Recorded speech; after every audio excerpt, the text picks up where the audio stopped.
Shalom Bapak Ibu yang terkasih di dalam Tuhan. Hari ini adalah hari yang ke-6 dalam rangkaian peringatan Hari Pencurahan Roh Kudus. Dan hari ini saya memberikan tema yaitu Tuhan tidak pernah gagal atau God never fail. Tuhan tidak pernah salah. Coba kita baca dalam 1 Samuel pasal yang ke-16 ayat 13. 1 Samuel pasal 16 ayat 13. Samuel mengambil tabung tanduk yang berisi minyak itu dan mengurapi Daud di tengah-tengah saudara-saudaranya. Sejak hari itu dan seterusnya berkuasalah roh Tuhan atas Daud. Lalu berangkatlah Samuel menuju Rama. Puji Tuhan. Saudara, adalah hal yang lumrah, hal yang wajar. Jika kita memilih seorang pemimpin, tentu kita melihat kelebihannya. Entah perawakannya yang lebih sehat, lebih tinggi, lebih gagah. Tidak sedikit juga yang melihat kelebihan dari kebijaksanaannya, kecakapannya, kecerdasannya. Bahkan ada beberapa orang yang memilih seorang pemimpin dilihat dari latar belakang pendidikan maupun tingkat ekonomi. Itu hal yang wajar dan itulah yang dipakai oleh dunia menjadi ukuran bagaimana memilih seorang pemimpin. Tetapi dalam kisah Samuel mengurapi Daud, ya, dalam 1 Samuel pasal 16 ini hal yang menarik. Justru ini seperti kontradiksi dengan bagaimana dunia memilih seorang pemimpin. Sewaktu Isai memperkenalkan anak-anaknya yang sudah lebih dewasa daripada Daud, mungkin lebih tinggi, lebih kuat, ya, daripada Daud, lebih terlatih daripada Daud, tetapi tidak satu pun Tuhan memilih mereka untuk diurapi sebagai pemimpin. Namun Tuhan memilih Daud yang pada waktu itu masih kelihatan unyu-unyu, saudara.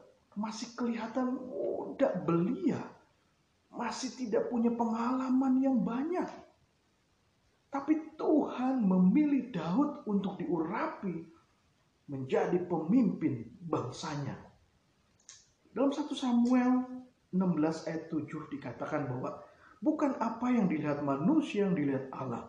Manusia melihat apa yang di depan mata, tetapi Tuhan melihat hati. Tuhan melihat jauh ke depan. Tuhan melihat jauh ke dalaman seseorang. Karena itu Tuhan tidak pernah salah dalam memilih seseorang.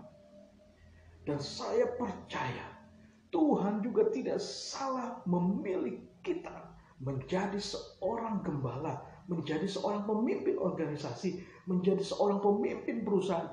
Itu adalah intervensi Tuhan dalam kehidupan kita, memilih kita, memanggil kita menjadi seorang pemimpin.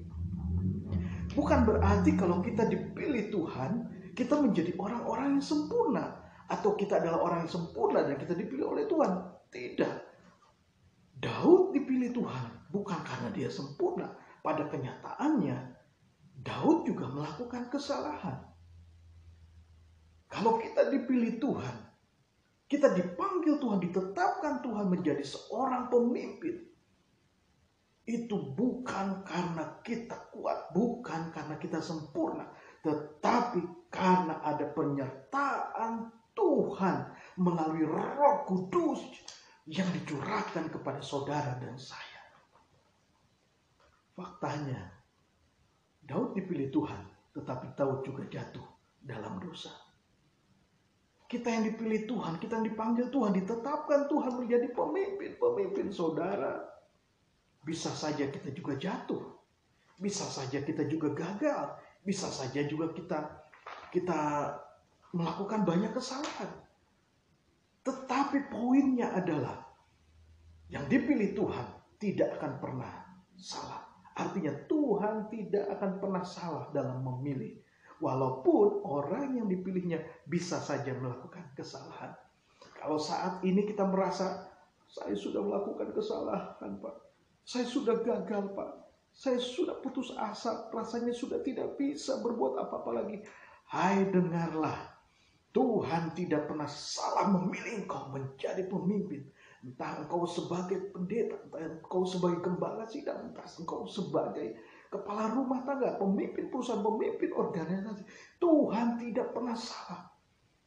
Kalaupun kita pernah melakukan kesalahan, kalaupun saat ini kita merasa gagal, tangan Tuhan selalu terbuka untuk memanggil kita kembali pulang. Kembali ke jalannya, kembali bersama pimpinan Roh Kudus yang sudah dicurahkan kepada kita, kembali menggenapi rancangan rencana Tuhan atas kehidupan saudara dan saya. Sekali lagi, Tuhan tidak pernah salah. Kalau kita dipilih dan kita dimampukan karena ada Roh Kudus yang dicurahkan dalam hidup kita. Kiranya kita tetap berjalan dalam rencana kehendak Tuhan sesuai dengan panggilan yang Tuhan kerjakan dalam kehidupan saudara dan saya. God never fail. Amin.